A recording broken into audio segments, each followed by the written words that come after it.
Living again, it was the day my daughter was getting special savory treats. In my past life, my daughter got into Ivy University, and my husband beat her for his first love's son. I encountered danger while getting special savory treats and was rescued. But his first love and her son drowned because they hadn't gotten the savory treats. Finally, my husband drowned my daughter and me, saying it was to repay them. In this life, he and that mother and son managed to get the special savory treats. But then he received a phone call. Captain, the tainted savory treats might be connected to the missing mother and daughter. The special savory treats in his hand dropped with a splat. Mom, that man on the street is so strange. My daughter in front of me frowned deeply. I gasped. Just recovering from the suffocating drowning in the bathtub, looking around, the dark street, the faint streetlights, and a man dressed in black not far away. It was the night my daughter encountered the psycho killer. Luna, stay put. Don't tip them off. I'm calling your dad. He'll bring his team immediately to rescue us. I tried to suppress my fear. With trembling hands, I pulled out my cell phone from my pocket, but my daughter shook her head. I've called Dad a few times, but either the call isn't going through, or Dad just won't pick up. In my previous life, Marcus's phone call was on standby 24 hours a day. There was no way it wouldn't go through. I called him, racing against time, but several times, I only got a busy signal from his end, until the 15th attempt finally connected. Marcus, hurry to 11 Northside Shops. There's a psycho killer here. He's targeted me and our daughter. The other end of the phone call fell silent for a few seconds. Then came Marcus's indifferent, sarcastic laugh. Grace, your imagination is quite vivid. I'm staying with Sarah and Kevin. I'm not going anywhere. Aren't you a self-defense instructor? Is there a killer you can't handle? A busy signal rang out. When I called again, it just gave a phone-turned-off message. It hit me Marcus had also been reborn. This time, he wanted to protect Sarah and her son, leaving my daughter and me to the mercy of a terrifying killer. Seeing the burly men slowly approaching, I wiped the sweat from my forehead. I called the rescue team, but the moment I finished explaining, I heard a helpless sigh from the other end of the phone call. Grace, Captain said you'd argued, and that you must be trying to hog public resources and cause trouble. Just buy a few more special savory treats to appease the captain, and this will all blow over. It's not easy for us to deploy. Please be clear-headed. Before I could explain further, a rapid busy signal cut me off. I felt a pang in my chest. It was unbearable. It seemed his lingering anger from the last life hadn't dissipated. Marcus had even cut off the last path to survival for my daughter and me. My daughter was terrified, tears streaming down her face. Mommy, doesn't Daddy want to save us? I was wrong. I won't get high scores anymore and make Daddy angry. If I just buy the special savory treats and apologize, can our family be good again, like before? My heart ached unbearably. For those unloved, even breathing felt like a mistake. If I could survive this disaster, this marriage, where I alone knew its true temperature, I wanted no part of it anymore. Suddenly, the light in front of me was abruptly blocked. The man rushed forward with a cruel grin, raising his knife, aiming it at my daughter. Get away! I instinctively grabbed the dagger. The sharp blade instantly sliced through the skin and flesh of my hand. Blood gushed out, and dark red muscle was exposed. The pain shredded my nerves. I forced myself to endure, biting down hard on my lower lip. My husband is a rescue team captain. He'll find you the moment he realizes my daughter and I are missing. Before things get worse, hurry and get out. The descending dagger loosened slightly. The man's eyes narrowed. Oh really? I just heard your phone call. He has no intention of coming to save you. He lowered his head. He viciously kicked my daughter, who was paralyzed with fright and slumped on the ground. Your daughter is truly beautiful. My heart lurched. The next second, the dagger plunged deep into my shoulder. I screamed in agony. My daughter, her face drenched in tears, scrambled up to fight the assailant, but she was kicked again, slamming into a streetlight. Her face contorted in pain as she coughed up a mouthful of blood. Don't kill my mom. Come for me. I'm young and pretty, and I was the top student on the college entrance exams. The assailant's eyes gleamed. No. I desperately tried to stop him, but I was stabbed several times in the abdomen and fell into a coma. When I woke up, the street was empty. There was no one, no passing cars, and my phone had been taken. Worried sick about my daughter, I immediately coughed up several mouthfuls of blood, shoving my protruding intestines back into my abdomen. I forced myself to my feet, stumbling and staggering home. The lights were blazing inside the house. In the living room, Marcus, wearing an apron, was cooking a lavish meal for Sarah and Kevin. Sarah ate heartily while feigning concern. Marcus, maybe you should go check? Maybe is telling the truth. Kevin and I can wait for you here. Marcus shook his head firmly. No. I once lost the person I loved most because of their lies. No matter what, I can't let that tragedy repeat. My heart ached with bitterness. My daughter had gotten into Ivy University and wanted a hot meal cooked by him as a reward, but he had coldly rebuked her. I am the head of this family. How could I cook for you two? What about my dignity? The dignity he kept talking about, apparently, it was only for the parasitic Sarah and her son. Marcus, get your team out there. My daughter has been taken by that killer. I don't know if she's alive or dead. Seeing me covered in blood, Marcus froze, his brows tightly furrowed. Sarah's eyes darted around, and she feigned generosity. Grace, don't be so dramatic. You're covered in pig's blood from the grocery store. You'll make a mess of the house. Kevin also sneered. Aunt, I know you and Luna are upset. It's okay. Just let Uncle go with you. After all, we're outsiders. You're the closest family. Marcus's eyes turned cold. Grace, are you done with your theatrics? Is there anything else in your head besides trying to get my attention? My legs gave out. I fell heavily to my knees, knocking my head against the floor until blood streamed down my face. I'm not lying. Please, check the Northside surveillance footage and see where my daughter was taken. Marcus's face showed hesitation. Grace, I'll believe you this once. Don't disappoint me. He hesitated before pulling out his cell phone and making a phone call. Check the Northside surveillance footage. The surveillance footage was quickly sent to Marcus's cell phone. His expression grew even darker. See for yourself. The flying cell phone hit my forehead, splattering blood. That particular surveillance footage happened to miss the blind spot. There was no one in it. No, that's not right. Marcus, I beg you. Just go take a look. Even just one glance. Sarah coughed twice, then suddenly interjected. Marcus, you go. Kevin and I are feeling a bit down. We want to take a walk by Riverside Park. Marcus was suddenly startled. A flicker of heartbrokenness and panic flashed in his eyes. No. Sarah, you and Kevin are the most important people to me. I painfully crawled over, demanding in a harsh voice, aren't you too disgusting? My daughter is dying, and you're still being so dramatic. Deliberately holding Marcus back. Marcus's face was grim. He grabbed my collar and pinched my chin. Are you insane? You clearly incited our daughter to get high scores and hurt Kevin. Hurry up and apologize to them. My nose stung. Hot tears streamed down my face. My daughter, I'll save her myself. But don't you dare regret this. He pressed me to the ground, and I slammed my head hard towards Sarah and her son. Marcus sneered. Regret. My biggest regret was not realizing who I truly loved and, in a moment of impulse, marrying you. Whether you live or die, it has nothing to do with me. All I care about is Sarah and her son. The door slammed shut with a bang. I was thrown out like a dog. I had lost too much blood. My head was dizzy and spinning, with my arms scraped raw. I crawled little by little towards Northside. Occasionally, a few pedestrians walked by. They ignored my pleas for help, murmuring among themselves, is this woman putting on a show? So much blood, how could her family not rush to save her? Maybe she's immoral. If her own husband won't save her, why should we bother? Disgusting, she's ruining the city's image. They gradually walked away. My last hope for rescue vanished. I screamed with all my might, bastard. Give me back my daughter. If you have the guts, kill me.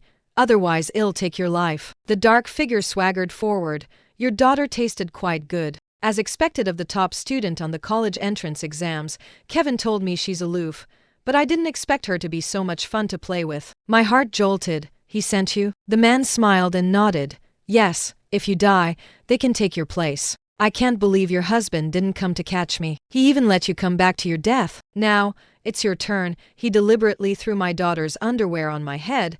My heart was torn to shreds. I screamed hysterically, I'm going to kill you. But the next second, he knocked me unconscious, and I completely lost awareness. My daughter and I didn't return for 3 days. Marcus was busy making nutritious meals for Kevin every day, seeming to have almost forgotten about us. Kevin, Uncle will help you retake classes. Eat more to build up your body, and your grades will naturally improve. Kevin, his face chubby, squinted his eyes into slits as he smiled. Thank you, Uncle. Why haven't Luna and Aunt come back yet? Sarah looked worried. Yes, Why don't you make a phone call and ask? Lest they come back and cause trouble for Kevin and me again. Marcus angrily slammed the table. Whatever they do, Grace is a self-defense instructor. Nothing will happen to her. They just want to sow discord and make me endure the pain of losing my beloved once more. No sooner had he spoken than the doorbell suddenly rang. Two large, hefty special savory treats were neatly placed outside the door. Marcus stared at the special savory treats with cold eyes, letting out a scoff. Didn't they refuse to show their faces? Do they think buying to special savory treats will make me forgive them? Sarah hugged him from behind. Since it's Grace's gesture, just accept them, otherwise, she'll get too jealous and might put on another big scene. Marcus pondered for a moment, then nodded. He gently brought the special savory treats inside. Kevin, come quickly. You're still growing. Kevin excitedly unwrapped the special savory treats leaf. As soon as he smelled it, he immediately gagged and asked, confused, why is there a wooden splinter in this special savory treats meat? Marcus quickly examined it, and indeed, there was a small wooden splinter. Years of experience dealing with criminals told him something was definitely wrong. Somehow, he suddenly remembered when his daughter was young, she had made him a puppet. At that time, a splinter of meat had gotten stuck. It was too tiny to remove. He desperately shook his head, telling himself it was impossible. But that terrifying thought refused to disappear from his mind until a phone call interrupted his thoughts. Captain, we received a public report that a pervert is deliberately distributing tainted savory treats. The forensic team here, after examination, found that the meat isn't from ordinary poultry. It might be. Marcus's face turned pale, cold sweat drenched his shirt. After hanging up the phone, he frantically started dialing my number. Off. Still off. Marcus smashed his cell phone in a fit of rage. Grace, are you deliberately trying to scare me? I'm going to precinct right now. I don't believe I can't find out where you are. Captain, the special savory treats have been sent for testing, but no matching DNA has been found yet. This pervert is extremely cruel, and he even deliberately made the special savory treats to announce it to the world. It's like he's sure we won't intervene. A team member brought over the detailed case files. Marcus frowned deeply. Won't intervene? Images of my multiple pleas for help flashed through his mind. In the previous life, he would have personally led the team to stop it, but that time, when he deployed, he didn't see any assailant. And it led to Sarah and her son drowning. Perhaps the assailant heard someone coming and fled, but this time, he hadn't gone to save our daughter.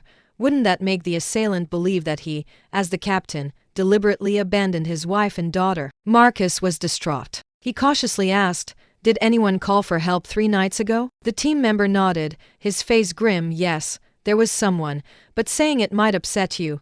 It was Grace who called, and there were cries nearby, but you said she was probably just acting.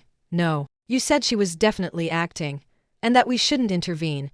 Hearing this, Marcus's heart almost leaped out of his chest. Cries too. You checked all the Northside surveillance footage, right? Wasn't there no one there at the time? The team member coughed twice. Indeed. But that surveillance footage has a blind spot. If it was a deliberate crime, they probably planned it well, specifically finding a hidden spot to act. With that, the team member replayed that night's surveillance footage on the computer, zooming in and zooming in further. In the furthest blind spot, though no one appeared, there were 3 shadows on the ground. Marcus clenched his fists. He wanted to punch himself immediately. He was usually so meticulous. How could he have been so careless? Just as he was feeling anxious, Sarah walked in with hot food. Marcus, did you find anything? You seemed restless, so I specifically made you some calming soup, she said as she spoke. She deliberately lifted the lid, revealing a burned scar on her hand from making the soup. Smelling the steaming hot aroma, Marcus had been hungry all day. His first reaction wasn't hunger, but a sickening churning in his stomach. Thank you for your effort. Take it away. I'm not hungry yet, Sarah pouted, saying tearfully, Marcus, I even burned myself. Couldn't you at least honor me by drinking a couple sips? Am I worse than Grace? Marcus frowned. He hesitantly picked up the soup bowl and forced down 2 mouthfuls. Sarah, you should go back first. I'm not worried about them, but someone is missing, and I have to do my duty. Sarah's eyes actually turned a little red, but is sick. I can't take care of him alone. Will you help me? Seeing didn't react, Sarah immediately changed her strategy, pretending to understand with a wronged expression. If you're busy, never mind. I know that Grace and her daughter are the most important people in your heart. We can never compare. Marcus finally sighed. He forced a weak smile. All right, I'll go back for a bit, then come back to work, then. He waved to the team members. Notify me immediately if you find anything. Call me. I'll always be available. On the way home, Marcus drove distractedly. If hadn't reminded him, he would have almost rear-ended other cars several times. His mind continuously replayed the details of that night, including my severely injured expression and the cries during that phone call. It didn't seem like acting at all. Yet, to protect the mother and son sitting at home, he had disregarded everything and pushed us to the edge of danger. Upon arriving home, Kevin ran out full of life. Uncle, I've turned Luna's study into a comic room. Come take a look. Marcus was pulled along by him. The originally quiet and elegant room was now covered with comics, instantly becoming loud and chaotic. Even more exasperating was that Kevin, head tilted back, was clearly waiting for praise. Marcus suppressed his anger and asked coldly, "Who allowed you to change Luna's room without permission?" Kevin looked at him, startled, and stammered, "Didn't you, Uncle, say so? You said she got into Ivy University, so her study wasn't much use, and I could play in it. I'm sorry, Uncle." He deliberately buried his head deep. Marcus shook his head helplessly. "Since that's the case, then study hard. Your mom said you were sick, but you look perfectly fine.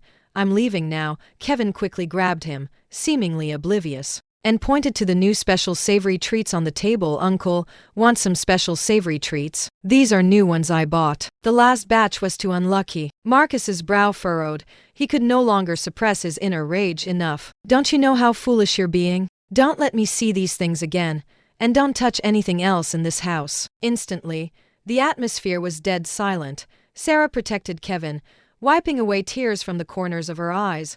"Marcus, if you hate us, you should have said so earlier. We're not beggars. We don't have to stay here and make ourselves unhappy." Marcus realized he had spoken out of turn, but his mind was so preoccupied that he couldn't bring himself to appease her anymore. He left with a curt sorry and drove away, back at precinct. Several team members looked especially somber. Marcus felt as if he had been struck by a heavy hammer. "Are the results in? What's the origin of the human flesh in those special savory treats?" A team member shook his head. "The meat test results are still being verified, but at the northeast blind spot of the north side alleyway, we found a large amount of blood at the scene. The blood, after comparison, identified the victims as." He didn't have the courage to say it.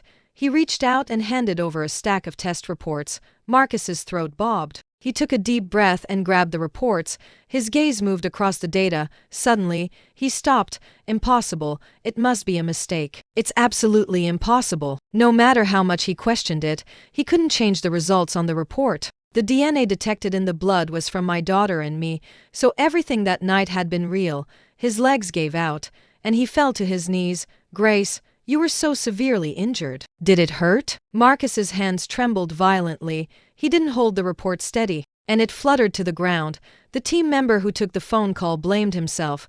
"I'm willing to accept punishment." That night, I received the call from the person asking for help, but I didn't notify the team to deploy immediately. I just don't know where Grace went afterward. There was blood all along her path, and even signs of her returning to the scene a second time.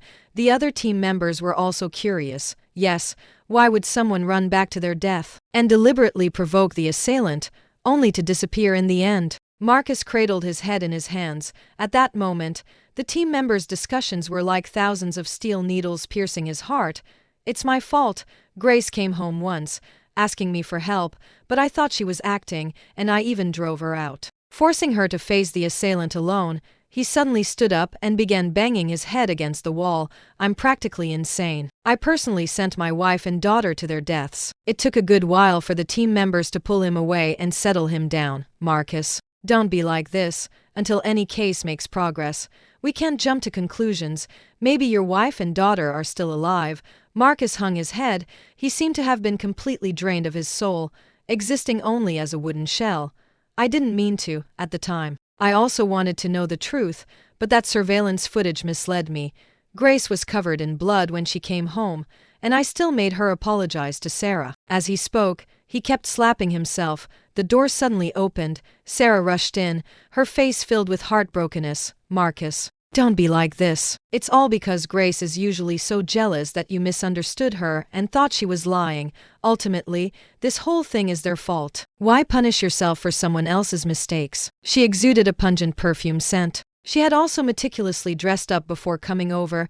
She seemed to be in good spirits, but the perfume Sarah was wearing was originally a college entrance exams gift for my daughter, which she had intercepted and taken for herself. Thinking of this, Marcus felt a wave of nausea. Shut up! At a time like this, aren't you going to admit your own fault? Was your usual generosity just an act for my benefit? Several team members couldn't stand it anymore, although they usually didn't say much to Sarah, but this time, things had escalated too much. And they had to speak their minds. Ms. Sarah, if you're divorced, you should find someone else to marry. Constantly clinging to Captain isn't right. That's right.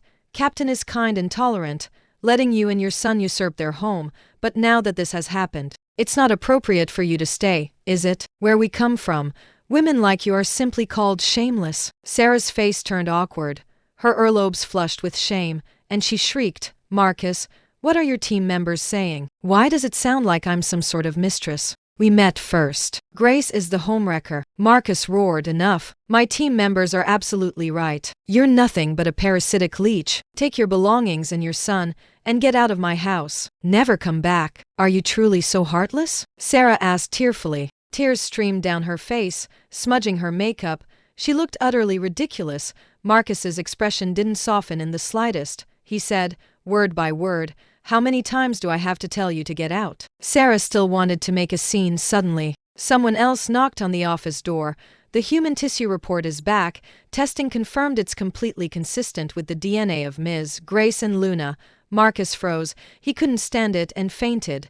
The team members called an ambulance and took him to the hospital. After emergency treatment, the doctor sighed. The patient's heart rate is extremely low, like a sign of somatic shock.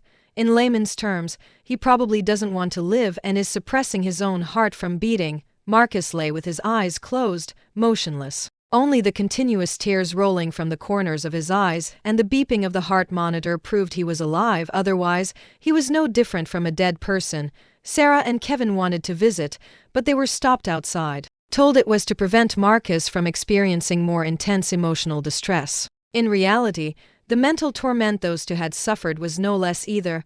They could only stare at the four fluids every day, praying that Marcus would survive, so their lifeline wouldn't be cut off, until one afternoon, half a month later, a team member rushed back to the hospital. Approaching Marcus's bedside, Captain, Grace and Luna aren't dead. The suspect confessed that after parts of their flesh were cut off, they actually managed to knock him out and escape. Marcus, who was skeletal, opened his eyes for the first time. He weakly opened his mouth. A few words emerged from his dry throat. Really? You're not lying to me? The team member nodded. Really. Grace and Luna are in the intensive care unit in the building next door, but they've also suffered severe trauma and don't want to see you again. Marcus struggled to get up. He cried tears of joy, laughing as he said, That's wonderful. As long as they're alive, everything will be fine. They're just saying that out of anger. Help me arrange it. I'm checking out immediately to see them. The team member looked troubled. He still nodded and brought him a new uniform and food. Marcus tried his best to make himself look energetic, and he even left the hospital briefly to pick a bouquet of daisies. After thinking for a moment, he asked a team member to buy a bottle of perfume he hadn't given her before. Full of apprehension, he pushed open the intensive care room door. Grace, Luna, are you feeling better? It's so good that you're okay. I thought something had happened to you, and I didn't want to live anymore. I groggily opened my eyes. That lean, capable figure appeared before me. For the first time, he looked so repulsive, so annoying. What are you doing here? Haven't you hurt Luna and me enough? Marcus's thin lips were tightly pressed. He lowered his head apologetically, whispering, Grace, it's all my fault. I disappointed you. But it was all because of Sarah and Kevin. Don't blame me, okay? After speaking, he pulled out a perfume bottle packaged in an exquisite gift box. This is Luna's college entrance exams gift. Dad was confused before and didn't congratulate you on getting into Ivy University. Dad is proud of you. My daughter on the adjacent bed turned her head away, deliberately avoiding his gaze. I don't need it. Please divorce Mom. I'll stay with Mom. I never want to see you again. Marcus looked at us, hurt. Can you really not give me another chance? I'll change everything. I'll completely cut ties with that mother and son. I sighed helplessly. Marcus, Kevin was the one who called people to do this to us. You can't even bear to imagine those disgusting, painful things, but that's what Luna and I went through. What right do you have to ask for our forgiveness? Marcus was dumbfounded. He was in a daze for a long time before asking, Kevin had people do this? What did that killer do to you? No one spoke. Just hearing about such things felt incredibly cruel. Marcus clenched his fists, veins throbbing on his forehead. Wait, I'll get you a result. He drove furiously back to precinct. Sarah and Kevin were already waiting there. Seeing's grim expression, Sarah, brazenly, spoke first. Marcus, do you know everything now? Don't be angry. Kevin is still a child. It's normal for him to do some bad things, since you're family. Why don't you sign a letter of understanding and let it go? Kevin also chimed in, yeah, Uncle, didn't you also say that her getting into Ivy University was provoking me? She deserved to be played with by men. Marcus's eyes widened in rage, and he roared, played with. I'll kill you beasts. He punched Kevin, knocking him to the ground. One of his teeth was even knocked out, and a puddle of blood immediately formed on the floor.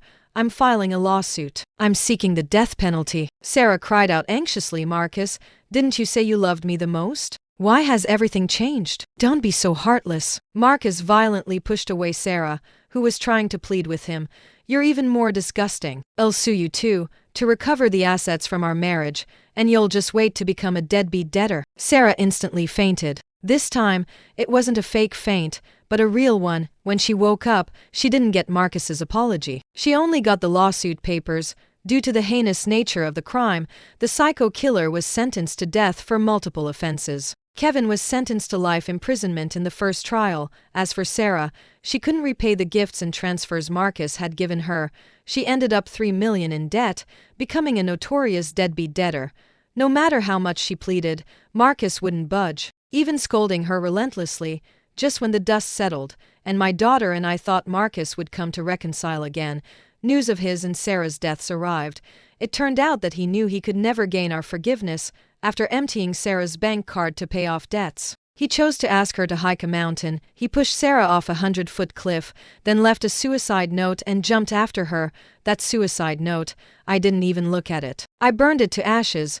No one wants to listen to the words of the guilty and then grant forgiveness. After being discharged from the hospital, I sold the old house and bought a new house. I didn't keep anything old related to my past.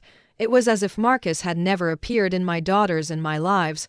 What was gratifying was that, in the new environment, my daughter gradually overcame her trauma and took the college entrance exams again the following year. Her grades remained stable, and she got into top-tier university, holding her acceptance letter. She kissed my forehead. Mom, the past is over. I'll study hard and bring you a better life. My nose stung, Luna. You've done so well. From now on, my daughter and I will live well, and we'll never have to live under anyone else's shadow again. My daughter smiled, beautiful like a flower. At this moment, the shadows of the past finally vanished. I thought we would be happy.